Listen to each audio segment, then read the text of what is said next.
cuando la persona a la que lastimaste viene caminando hacia ti y no viene sola? Imagina el polvo levantándose en el camino, el sol cayendo y al frente, tu hermano, el mismo al que le arrebataste algo sagrado. Jacob escucha un rumor que le corta la respiración.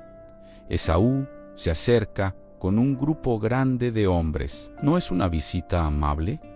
Podría ser el final. Esta historia trata de eso, de una traición que parecía imposible de reparar, de una familia partida en dos y de un encuentro que podía terminar en sangre o en abrazo. Y al final vas a ver por qué el momento más temido por Jacob se convirtió en una de las escenas más inesperadas del relato bíblico y que puede enseñarnos sobre segundas oportunidades cuando ya no queda orgullo para sostenernos. Quédate con dos preguntas en el corazón desde ahora. La primera, que cambió dentro de Esaú para no devolver el golpe. La segunda, ¿cuál fue la chispa que encendió todo? Ese pequeño instante que parecía común y terminó moviendo generaciones. Para entender el encuentro del camino, tenemos que volver a una tienda, a un hogar donde el amor no estaba repartido de la misma manera. Mucho antes de que existieran amenazas y huidas, Isaac y Rebeca vivían con un deseo sencillo y profundo: tener hijos. Según el relato de Génesis, ese anhelo tardó y la espera se hizo pesada. En esos años, la promesa que venía desde Abraham parecía depender de una cuna que no llegaba. Cuando por fin llegó el embarazo, la alegría duró poco. Rebeca sentía una lucha dentro de su propio cuerpo, como si dos fuerzas se empujaran sin descanso. Ella buscó a Dios para entender qué estaba pasando y recibió una respuesta difícil de olvidar. Dentro de ella habría dos pueblos, y el orden natural no sería el que todos esperaban. El día del nacimiento lo confirmó. El primero salió con un aspecto llamativo y lo llamaron Esaú. Detrás de él apareció su hermano, aferrado al talón, como si desde el inicio se resistiera a quedarse atrás. A ese segundo lo llamaron Jacob. No es solo un detalle de parto, es una imagen que queda clavada, como si su relación estuviera marcada por tensión desde la primera respiración. Crecieron y se hicieron distintos en casi todo. Esaú se volvió hombre de campo, de movimiento, de decisiones rápidas. Le gustaba la vida afuera, el riesgo, la caza, el camino abierto. Jacob, en cambio, se movía mejor cerca de las tiendas. Observaba, calculaba, esperaba el momento adecuado para hablar o para pedir. Y como pasa en muchas casas, esas diferencias no se quedaron solo entre hermanos. Isaac se inclinaba más hacia Esaú, quizá porque admiraba su fuerza y porque disfrutaba lo que traía del campo. Rebeca se sentía más cercana a Jacob, tal vez por su presencia constante y por su manera de estar cerca, sin que nadie lo gritara. El hogar aprendió a respirar con favoritismos, y eso siempre deja heridas. Aquí aparece una de las tensiones más humanas de toda la historia. No es solo quien recibe una herencia, es quien se siente visto. Cuando un hijo cree que tiene todo asegurado, baja la guardia. Cuando el otro siente que siempre llega segundo, aprende a pelear de formas silenciosas. Y en ese ambiente, un día común se convirtió en una línea que ya no se pudo desdibujar. Esa tarde, Esaú volvió del campo vacío y cansado. No era el regreso triunfal del cazador, era el regreso del hombre que lo dio todo y no consiguió nada. El polvo se le pegaba a la piel, el cuerpo le pedía descanso y el estómago le rugía con esa urgencia que te hace pensar solo en lo inmediato. Entonces, olió comida cerca de las tiendas. Jacob estaba preparando un guiso. El aroma era simple, de casa, de algo caliente que sostiene. Esaú no entró con orgullo, entró con necesidad. Le pidió a su hermano que le diera un poco, casi sin fuerzas, para negociar. En ese momento, Jacob vio una oportunidad que llevaba años imaginando. En vez de responder con generosidad, Jacob puso una condición. Quería el derecho del primogénito. En aquel mundo, eso no era solo más ganado o más tierra, era autoridad familiar y un lugar especial dentro de la promesa que su familia decía recibir de Dios. Esaú miró su hambre y miró esa palabra tan grande y decidió como decide alguien que solo escucha el ruido del cuerpo. Dio su palabra y aceptó el intercambio, comió, se calmó y se fue. Y lo más inquietante no es la comida, sino lo rápido que pasó todo, como si un pacto enorme pudiera cerrarse en el tiempo que tarda en enfriarse un plato. A veces, lo que nos cambia la vida no llega con trompetas, llega con cansancio y con prisa. Aquí cabe una pausa interior, corta y sincera. Todos conocemos ese tipo de hambre, aunque no sea de comida. Hambre de alivio, de aprobación, de apagar una ansiedad. Y a veces, sin darnos cuenta, vendemos algo valioso por un descanso que dura poco. El tiempo siguió caminando y el hogar envejeció. Isaac ya no veía bien y sentía que la muerte podía estar cerca. Quiso hacer lo que los padres hacen cuando se saben frágiles, dejar su bendición puesta sobre el hijo más grande antes de irse. Llamó a Esaú y le pidió que fuera al campo, que trajera alimento, que preparara una comida especial y que luego recibiría la bendición. Rebeca escuchó esa conversación. Y aquí la historia se vuelve incómoda, porque el dolor familiar no suele llevar a soluciones limpias. Rebeca creyó que ese momento debía favorecer a Jacob, tal vez recordando lo que Dios le había dicho cuando estaba embarazada. Entonces, armó un plan rápido que Jacob se hiciera pasar por Esaú y recibiera lo que Isaac iba a dar. Jacob no entró a ese plan con tranquilidad.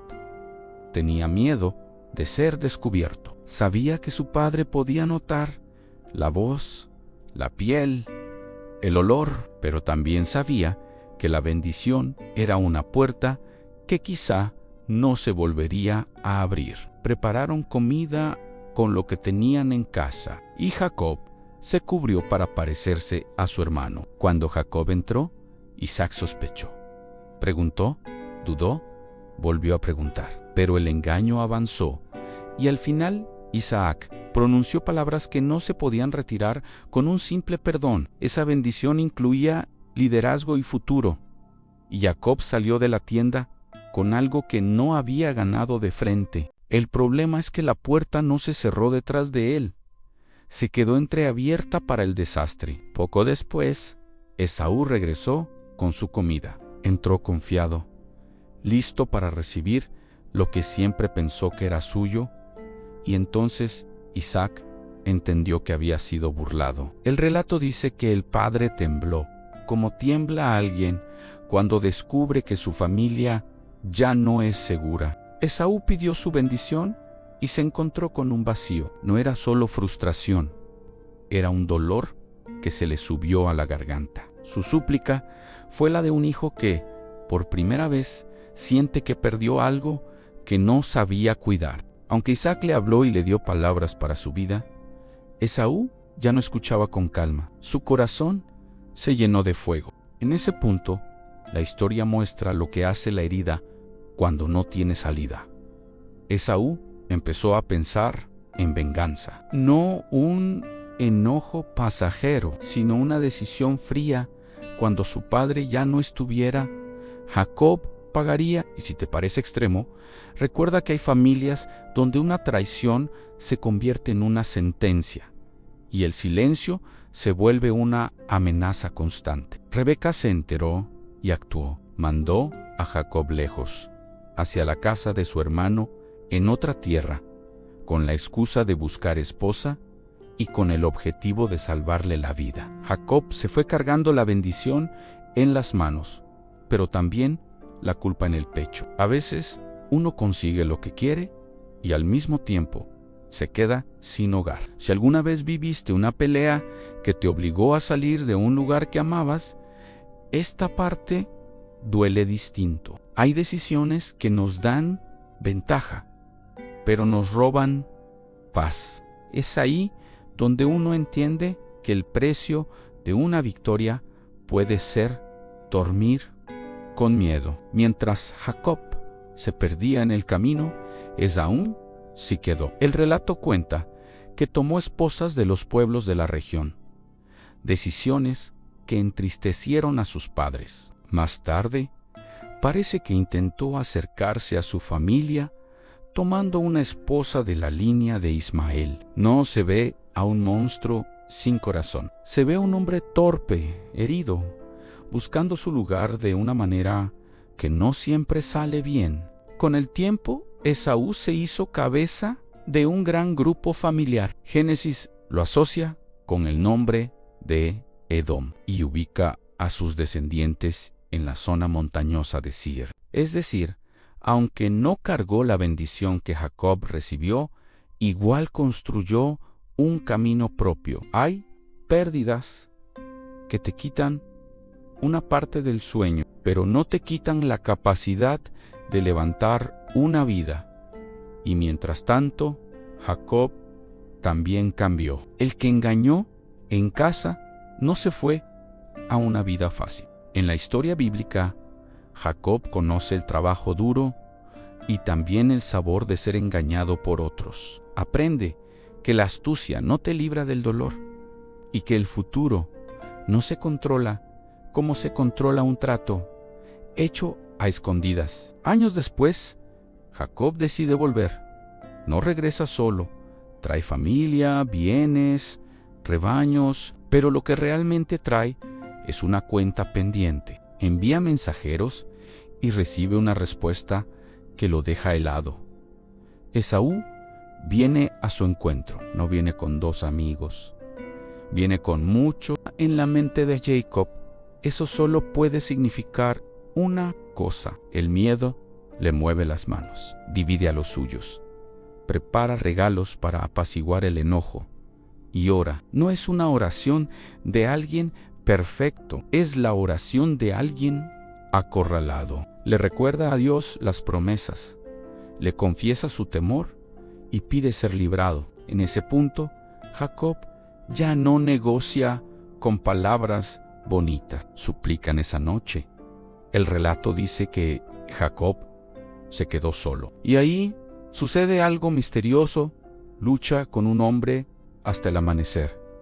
No es una pelea para ganar, es una pelea para no soltar. Jacob sale herido, cojeando, y recibe un nuevo nombre. Es como si el texto nos dijera que, antes de enfrentar a su hermano, primero tenía que ser quebrado por dentro. Al amanecer, Jacob ve a Esaú acercarse. Ya no hay escondite. No puede correr con facilidad.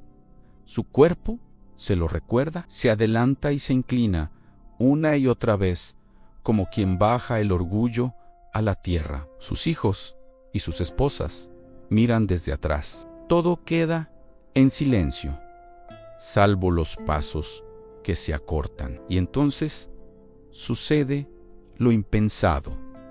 Esaú no levanta la espada, Esaú coge. El hombre que Jacob imaginó como un juicio viene como un abrazo. Se lanzan uno hacia el otro, se rodean con los brazos y lloran.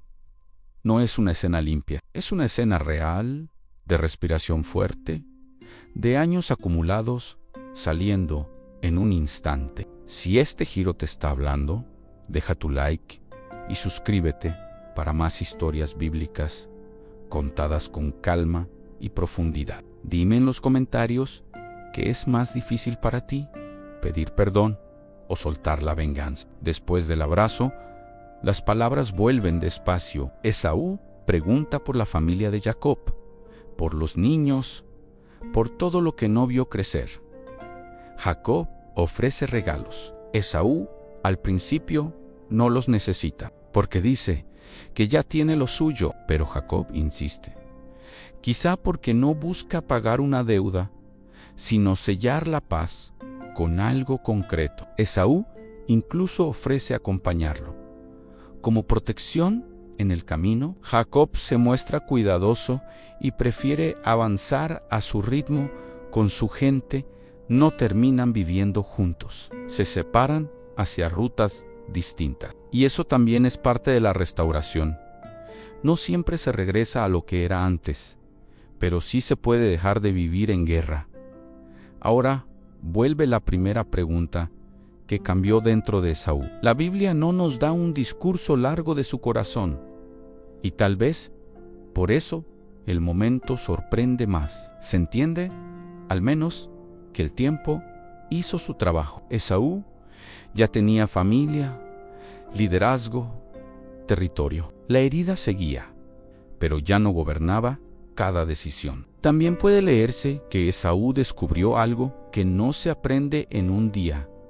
La venganza promete cerrar el dolor, pero suele abrir otro más grande. Es posible que, al mirar a Jacob inclinado, vulnerable, con niños detrás, Esaú viera no solo al rival, sino al hermano, y en ese segundo eligió ser más que su enojo. Aquí aparece otra pregunta que muchos se hacen cuando oyen el nombre de Esaú. En un texto profético posterior, se usa un lenguaje fuerte al comparar a Jacob y Esaú, y algunos lo leen como rechazo definitivo. Pero en Génesis, Esaú no es solo el que pierde, también es el que abraza. Muchos entienden que aquellas palabras proféticas miran el destino de pueblos y roles, no una condena simple sobre un bebé.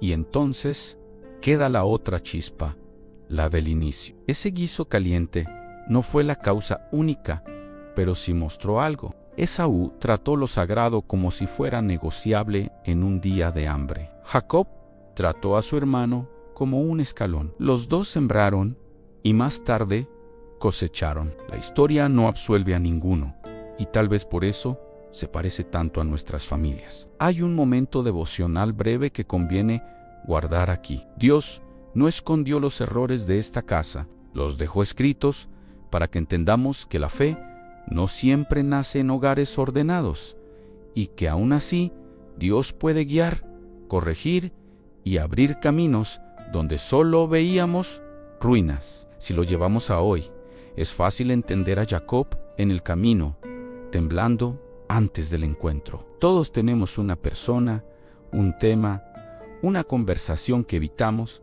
porque nos recuerda lo peor de nosotros. Y sin embargo, a veces la sanidad empieza cuando dejamos de huir, cuando aceptamos mirar de frente lo que hicimos y lo que nos hicieron. También es fácil vernos en Esaú cuando el cuerpo manda. No siempre cambiamos nuestro futuro por un plato de comida, pero sí por algo que se siente urgente, un impulso, una compra, una relación escondida, una frase dicha para ganar. Lo inmediato grita, y lo importante suele hablar bajito. Por eso necesitamos aprender a esperar, aunque el estómago, el orgullo o el miedo estén haciendo ruido. Y si hoy sientes que ya vendiste demasiado, recuerda algo. Esaú no pudo recuperar lo que entregó, pero no quedó condenado a desaparecer. Su historia sigue, se mueve, cambia. Eso no borra lo que hizo, pero muestra que Dios todavía escribe capítulos después de nuestras peores decisiones. Jacob también necesitó esa lección. Ganó la bendición, pero no ganó descanso. Volvió a su tierra con cicatrices, con historia, con una cojera que le recordaba que la fuerza no siempre es correr más rápido. A veces Dios permite que algo nos frene para que por fin dejemos de manipular y empecemos a depender. La reconciliación entre los dos no significa que todo quedó perfecto. No se volvieron inseparables. No vivieron en la misma tienda como si nada hubiera pasado. Pero el odio no tuvo la última palabra. Y eso ya es un milagro cotidiano, de esos que no hacen ruido, pero cambian el futuro de hijos y nietos. Más adelante, los descendientes de Jacob y los de Esaú tendrían roces y conflictos, y eso también está en la memoria bíblica. Las heridas no desaparecen de un día para otro cuando se vuelven historia de pueblos, pero aquel abrazo en el camino queda como una luz, recordándonos que incluso cuando la tensión continúa alrededor, una decisión personal puede romper una cadena. Al final, esta historia no nos pide elegir un bando como si fuera un partido. Nos invita a ver el peso de lo que hacemos cuando nadie nos aplaude y cuando nadie nos vigila. Nos muestra a un hombre que cambió algo grande por una necesidad del momento y a otro que consiguió algo grande por un engaño, y luego nos regala un abrazo que ninguno merecía por completo. Tal vez lo más devocional aquí es esto: Dios no solo trabaja con personas limpias, también trabaja con personas reales. Y si Él pudo llevar a estos hermanos tan rotos y tan tercos a un punto de paz, entonces tu historia no está cerrada, ni por tu error, ni por la herida que te hicieron. La última imagen queda flotando dos hombres que pudieron destruirse y sin embargo se sostuvieron. Y si la segunda oportunidad que estás esperando no llega como un milagro espectacular, sino como una conversación pendiente, un mensaje humilde, una decisión de no devolver el golpe, ¿qué pasaría si hoy das el primer paso, aunque te tiemblen las manos,